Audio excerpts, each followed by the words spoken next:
Welcome to In the City. I'm David Merritt. And I'm Francine Lacqua. And this week, Dave, we talk about Russia.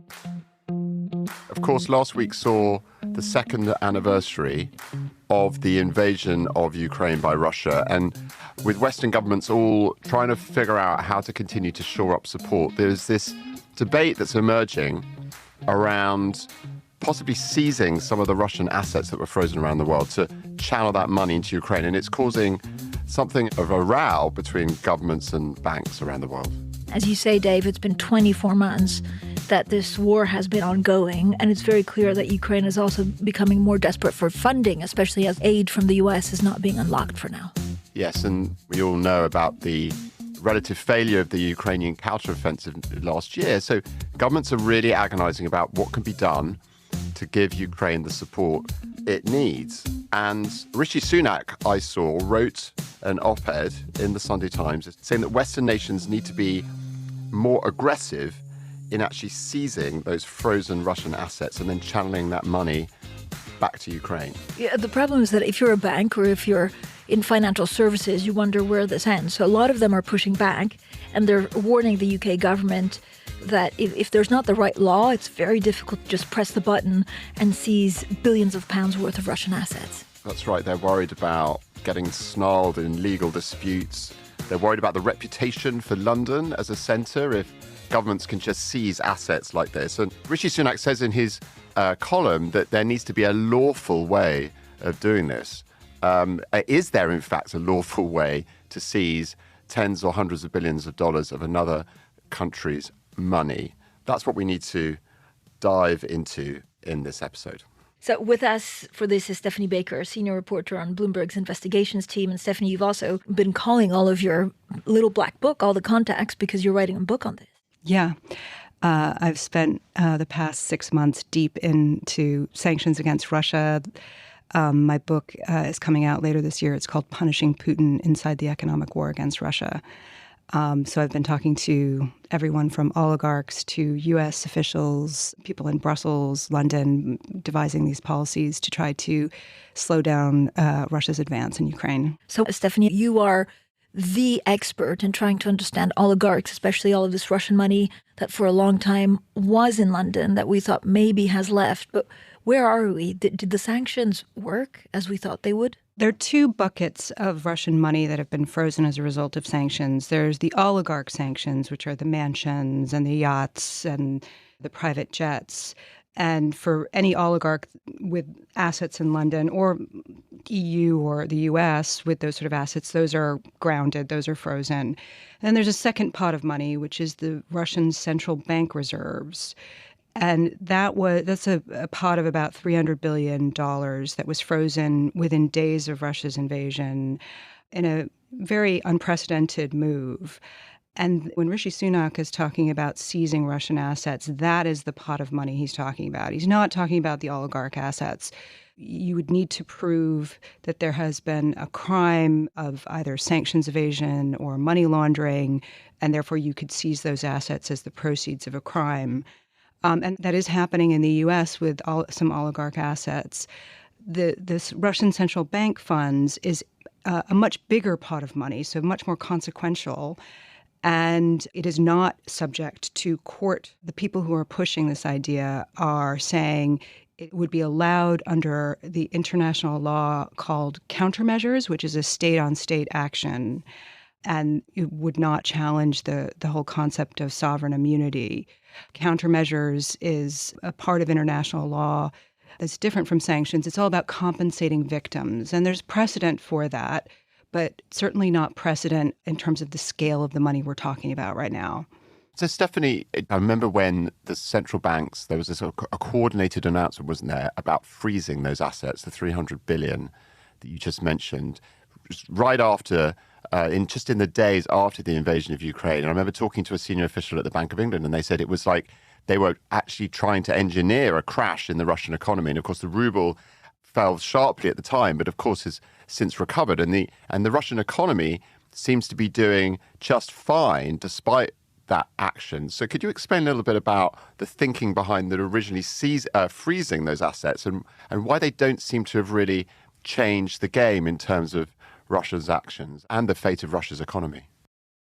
Well, the real reason is because Russia is an energy superpower. It exports so much oil and gas. Now, Russia's gas exports have fallen precipitously as a result of Europe weaning itself off of Russian gas, but it is still it is this world's second largest oil exporter.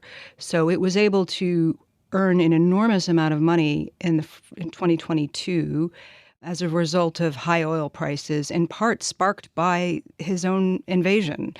So that's why it didn't have as much of an effect as some thought it would. But I would stress that I think it is a huge deal that they did this, and it is a huge pot of money, and it was not something that Putin was counting on. It was a surprise.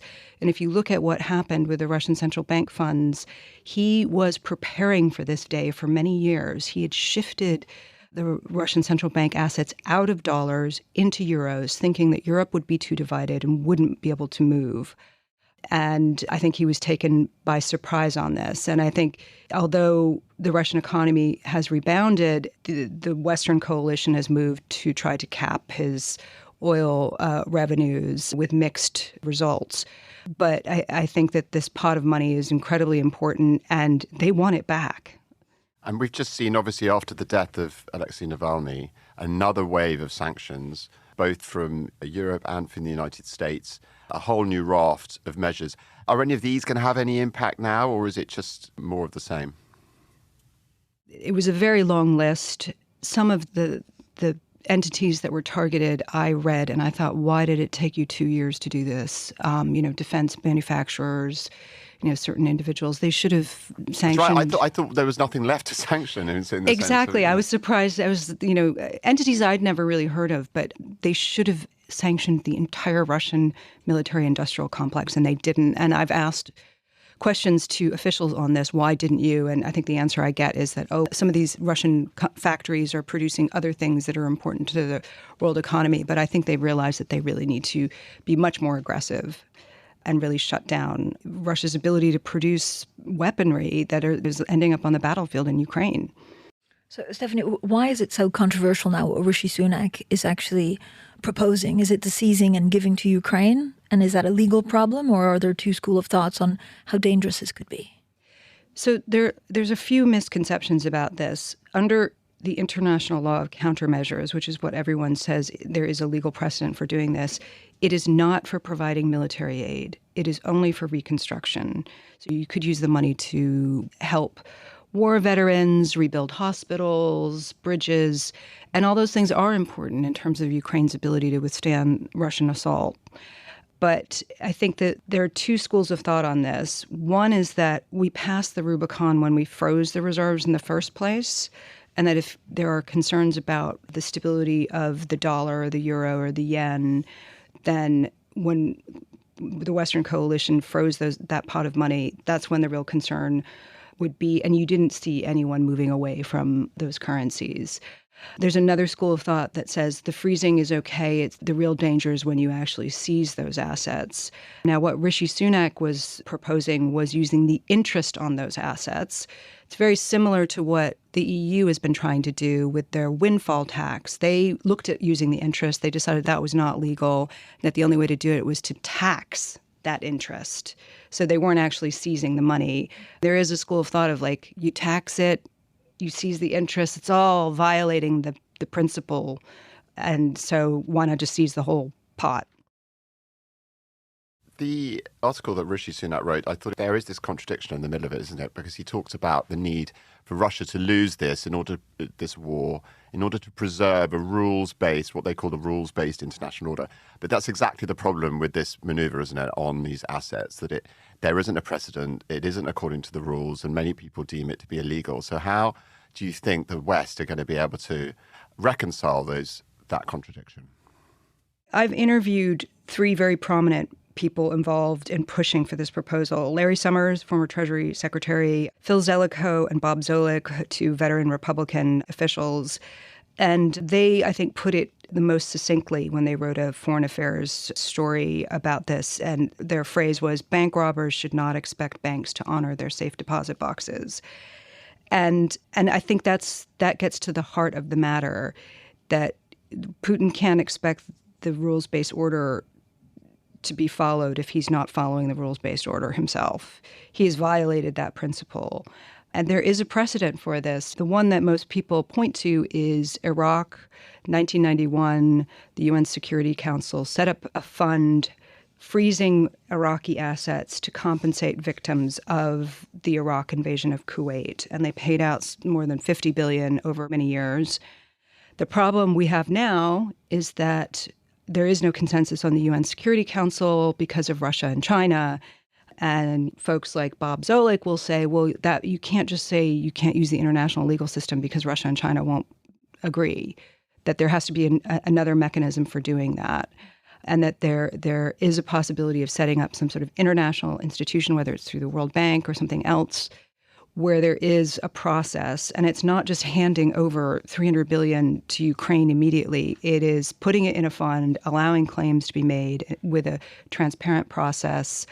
And there is an international kind of overseeing of the way the assets are handed out.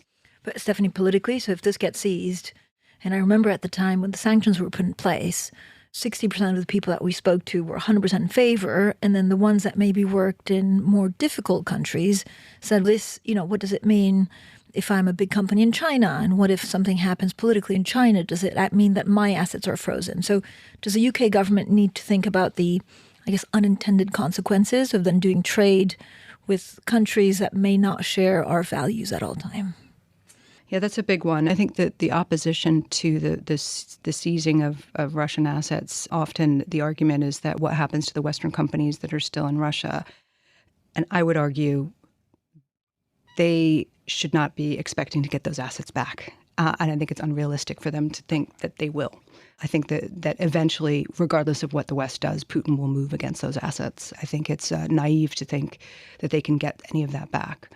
And, there is a broader, argument about what this does with China in terms of Western companies in China. But the fact of the matter is China needs the U.S. dollar. And any country that has a trade surplus needs access to fully convertible currency with deep capital markets, and that is the United States and Europe and the euro.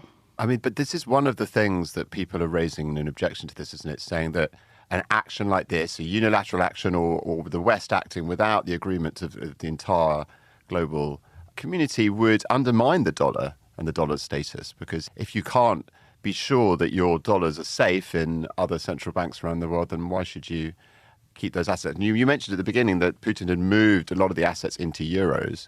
But do you think this warning has got any credibility, that somehow seizing these assets would shake the foundations of the dominance of the dollar?